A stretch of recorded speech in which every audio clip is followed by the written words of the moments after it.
today and see so many people that I've gotten to know over the years, and it is especially great to see John Maitland. I did not realize he was going to be here today, and so John, it's just a real treat to see you. I have to tell you, I have no announcements to make. And in fact, I'm not even on the ballot, which is really kind of puts me in a relaxed position. And what I really want to share with you today is just some of my view and some optimism I have for us, the Republicans, in 2010, and then wind up with a little caution we all need to have, but then hopefully take some questions as well. You know, I am cautiously optimistic about the upcoming election cycle, and that is a dramatic change from the last cycle when everyone said, oh, you know, with Obama, this is going to be a Democratic year. You know, you're not hearing that so much anymore, and in fact, you're beginning to hear people say, gosh, could this even be a repeat of 94? Well, it may not be quite that significant, but I think a number of factors are coming together that give us a lot of reason to hope. And that is the Democrats have overreached at every level of government. Obviously, at the federal level, the health care proposals have gotten people very nervous about just how the Democrats view the role of government in our life. Some of the fiscal programs that the federal government is promoting give us all pause when we think about how we're going to pay the bill and pay back the debt that we're getting into. There's a lot of concern. I'm going to spend some time on the state level. Obviously, that's what I'm most familiar with.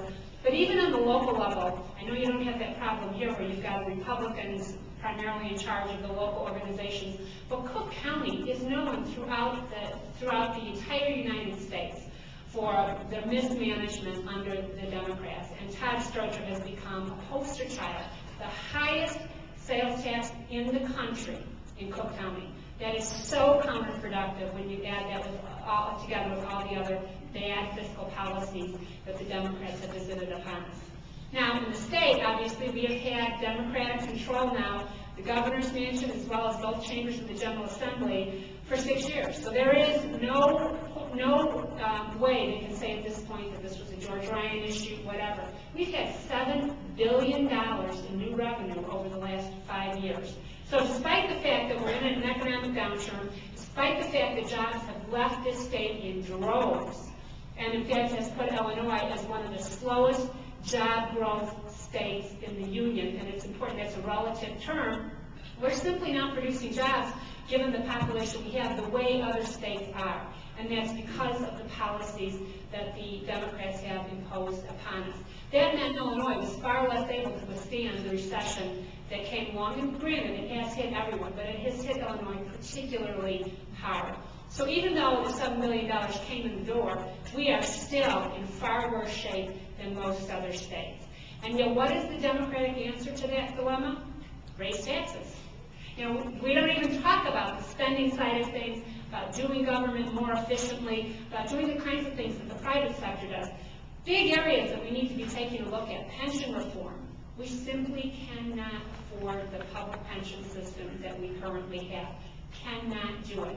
And yet, when we were talking about the budget at the end of the session, and it has been fun this year being, you know, at the table at the end of the day, and the governor actually said, just give me my income tax increase and then we'll do the pension reform. Now, come on. Who really thinks that's going to happen? We said, absolutely not. Reform first. The same thing with Medicaid. And you hear a lot about Medicaid, and it's simply because it's 27% of the budget. It's a huge chunk of the budget.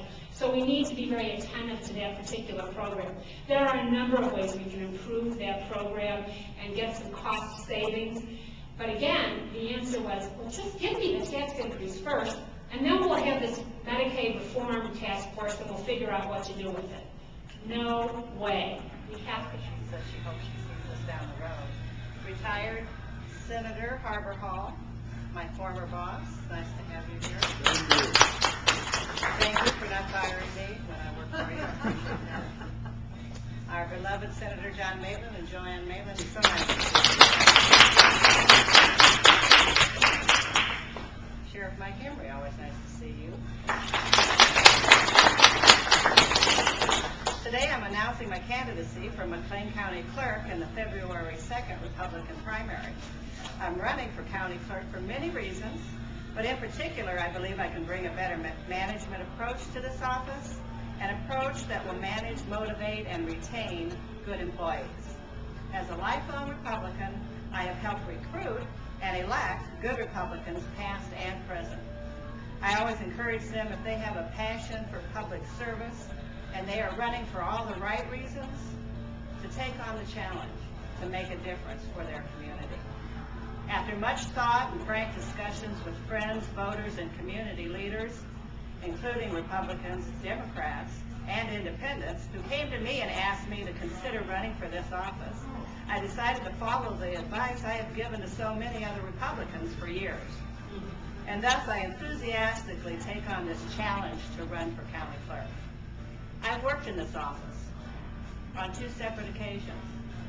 I'm very familiar with this extremely busy office. It's an important office for this county, from birth and death records, delinquent taxes, mobile home taxes, tax levies, and handling the county-wide election process and more. It takes strong management and motivated and well-trained employees to keep this office running effectively. You can go to my website, which I'm about to plug, KathyMichaelForClerk.com, and find detailed descriptions of what this office does and what I plan to bring to this office, and more details about my qualifications. For a very brief look at my personal and professional life, many years ago, I worked for Senator Hall, Senator Maitland, and then Representative Gordon Rock. That's when there were politicians that we could be proud of, and Republicans are going to get that back, and we're all going to be a part of it.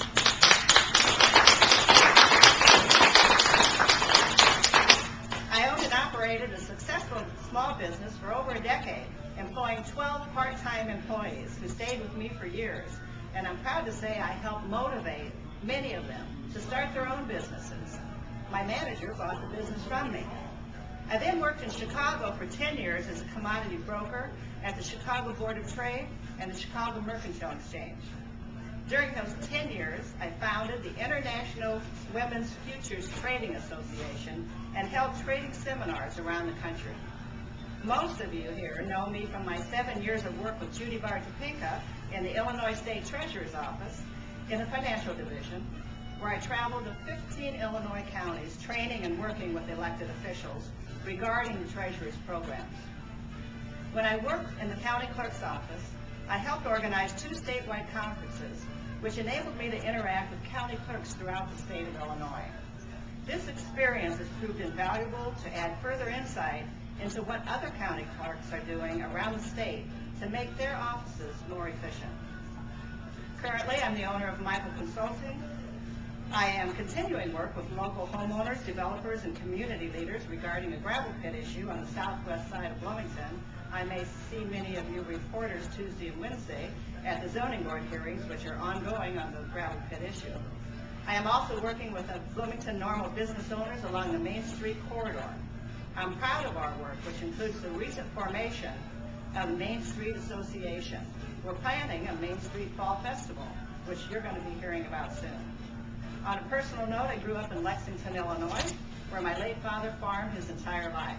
My mother still resides in Lexington. I've raised 2 children, David and Cindy, and have four grandchildren, 2 of whom just got on a plane heading back to liberal New York. So I've got 2 little Democrats in the making that's going to give me another project to work on. So again and finally, I'm excited and honored to run for county clerk because I feel and I know I can bring my experience to motivate, train, and retain employees for a more efficiently run office. Thank you very much for coming, and I'm open for questions.